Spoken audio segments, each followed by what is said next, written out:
There are many things that I look forward to when it comes to this time of year.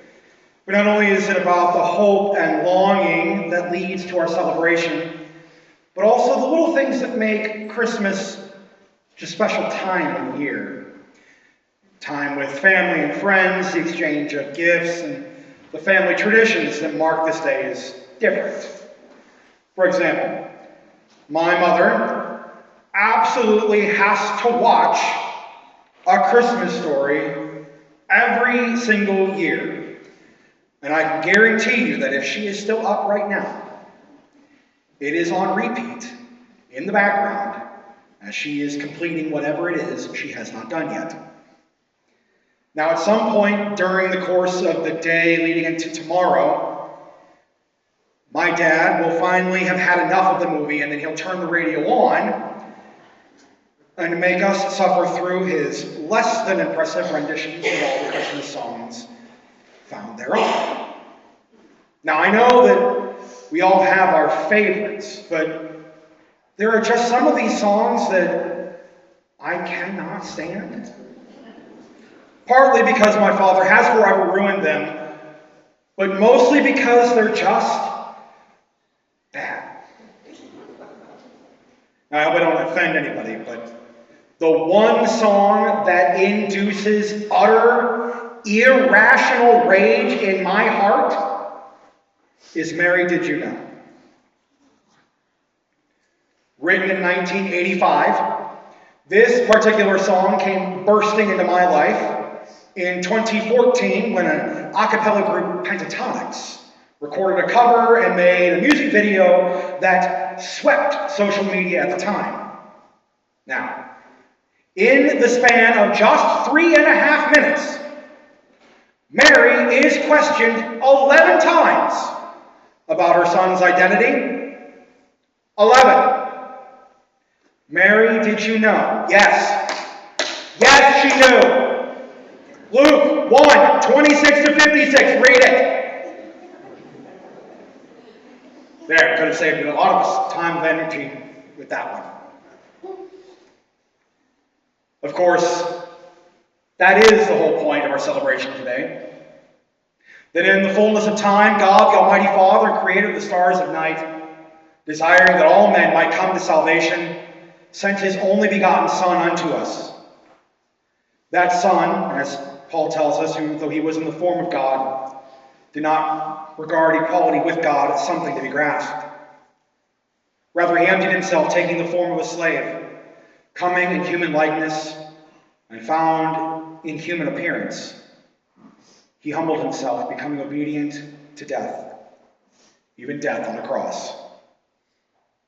See, not only did he leave his Father's right hand and come to us in our lowliness, but he did so as not but a child, the most humble, the most innocent, the most vulnerable he could possibly become.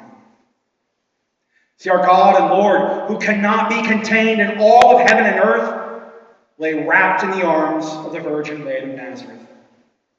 That he who is Lord of all creation, who has walked where angels trod, who received the homage and adoration of shepherd and king alike, was found resting upon Mary's lap.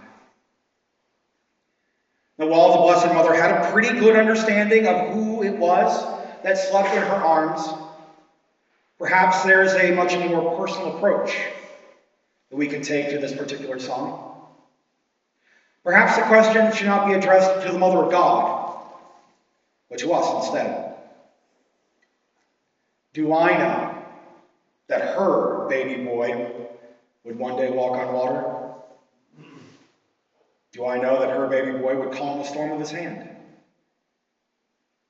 See, the celebration of the Nativity of our Lord Jesus Christ, the celebration of the incarnation of God himself, the Word made flesh, is a radical, unfathomable, scandalous event in the history of mankind.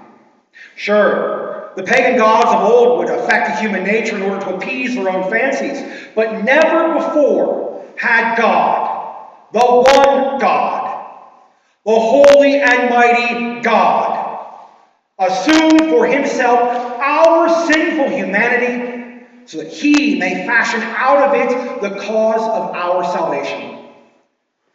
The only begotten Son of God did not condescend from the throne of grace for his own satisfaction.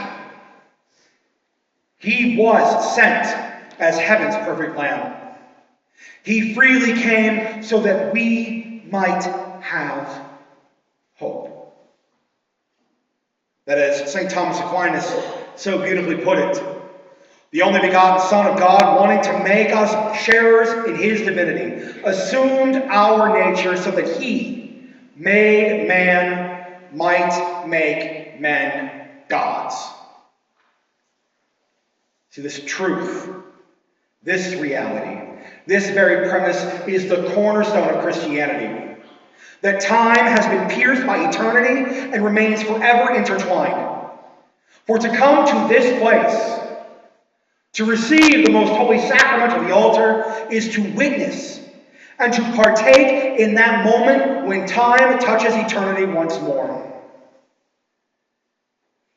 So there are many things during this time of year that make our experience special. Family, friends, gifts, traditions. And there are even those things which can make us question our trust in humanity. Yet what we gather to celebrate today is not about what we find under a tree or spread decadently across a table. What we gather to celebrate today is the birth of hope into our world. That hope, which is uniquely Christian. But the Father has such an incomprehensible love for us that the Son of God came as Son of Mary, and her Son would save our sons and daughters. I still think the song is bad. I think it's bad because Mary absolutely knows that the sleeping child she's holding is the great I Am. But do you?